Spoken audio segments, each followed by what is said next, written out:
Twitter criticism, reading Russia Today, I guess. Yeah, let's see what Putin's land is saying, what the Russians are saying. You know, I saw a video on YouTube. There were the famous soccer players willing to take a photograph with Putin. They were afraid of Putin, and then I realized Vladimir Putin is so powerful, and the famous soccer players didn't get too close to him. But it's fine. I'm going to see this right now.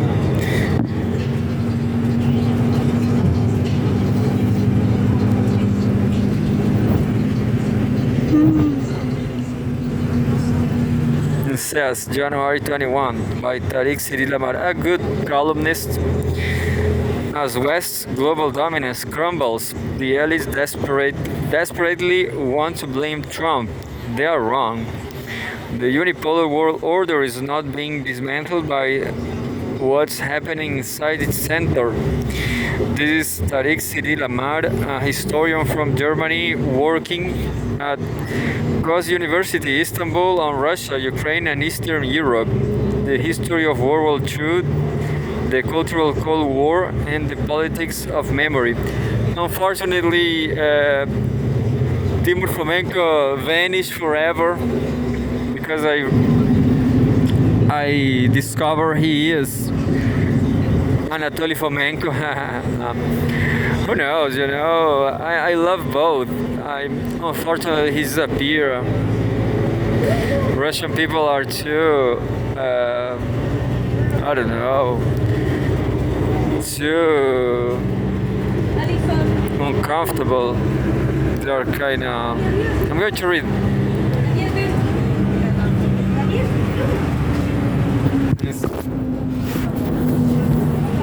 It says, asking a lot of people about what they think may be interesting, but the real fun starts when you make it all about your own opinion. That is, of course, the secret magic of politicized opinion polling. And sometimes you wonder if there is any other type. In any case, a major recent effort by the European Council of Foreign Relations, ECFR, a gilt-edged Western establishment think tank, is no exception. Published under the poetic title, quote-unquote, Alone in a Trumpian World, the study examines the EU and global public opinion after the US election, end quote. That is really after the return of Donald Trump, bugaboo extraordinary of mainstream Eurocentrists and their establishment, nomenclatura throughout bureaucracies, media, academia, and of course think tanks. Based on a large-scale opinion poll conducted with a total of 28,549 respondents last November, just after Trump's U.S. election triumph in 16 European, including both Russia and Ukraine, and 8 non-European countries, the resulting report mimics a simple commentary, summarizing some observations here, offering some conclusions there. Among the observations, the most straightforward is that much of the world is optimistic about Trump, hoping that he will not only benefit America but also promote international peace by making the US a more normal great power.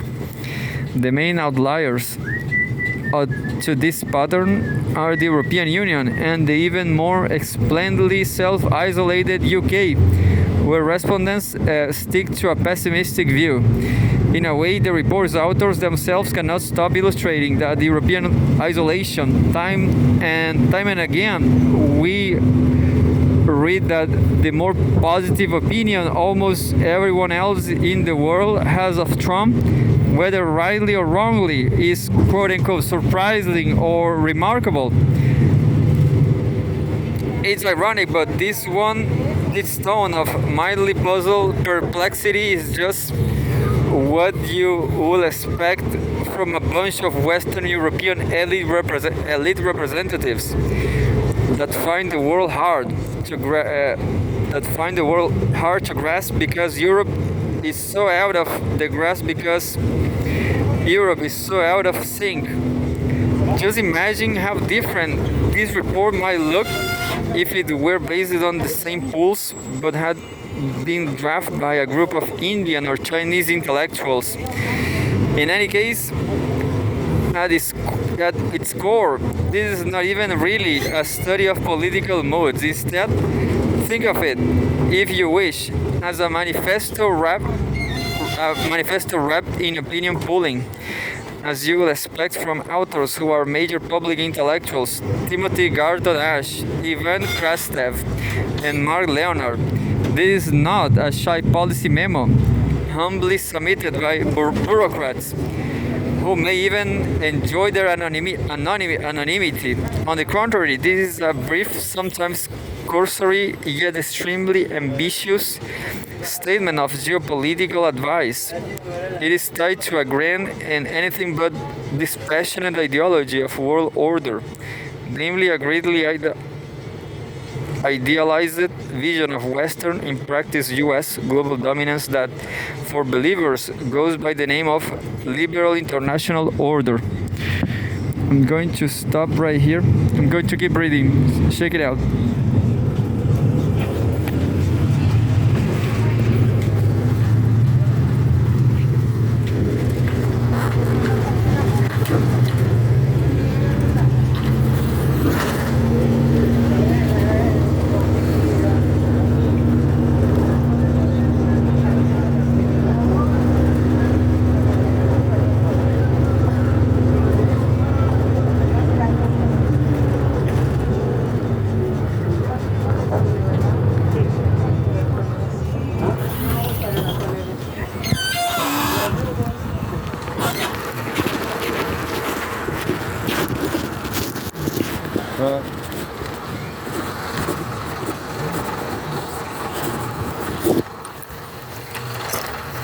Yeah, this is the first time I'm going to keep reading the. This is a good idea. Look, it's not going to be so hard.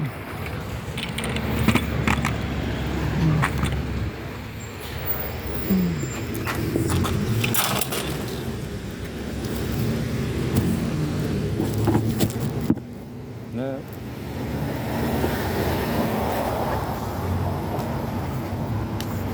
So it's not too big news, not too big article. I'm going to finish it. Yeah. Maybe the first time I finish something. No. For the authors, the significance of the second Trumpian moment for the EU and really the world lies in its catalysis of the ongoing end of that order. It is challenged from outside, and its core is not good shape either. They recognize the global non-Western refusal to follow the West after the 2022 escalation of the Ukraine war showed that the West was isolated, divided from the rest, as the report dedicatedly puts it. But now things are worse again. The West itself is divided so badly that, quote, indeed, it may no longer be possible to speak of, quote unquote, the West as a single geopolitical actor, end quote. In that world, the author's key recommendation and really the whole point of their report is that the EU should behave like a traditional great power and acknowledging realist foreign policy precepts, or as they put it, should stop, quote, posing as a moral arbiter, end quote, and instead build its own domestic strength in pursuit of its own good abroad. The fact that this is really a manifesto does not mean that it cannot be thought-provoking of or that is underlying polling results are simply false or irrelevant, even if some are based on transparently disingenuous framing. For instance, a question probing respondents' attitudes toward the destruction of Gaza by Israel simply does not feature either genocide or any other crime as an answer option. Instead, respondents are only permitted to choose between three different kinds of war and conflict. In a similar, if less egregious vein, a question about the nature of the Ukraine war offers no answer option, including the term proxy war. Yet it is not a matter of opinion to acknowledge the fact that both views are widespread for good reasons. To deprive the respondents of these obviously relevant options seems either elementarily flawed, or crudely manipulative. Likewise, it is at least puzzling to read that a strong change in Ukraine's public opinion in favor of a compromise peace is really new. As a matter of fact, we have been seeing evidence of this ongoing shift for a long time. Ukrainian pollsters and sociologists were picking up on it and writing about it too.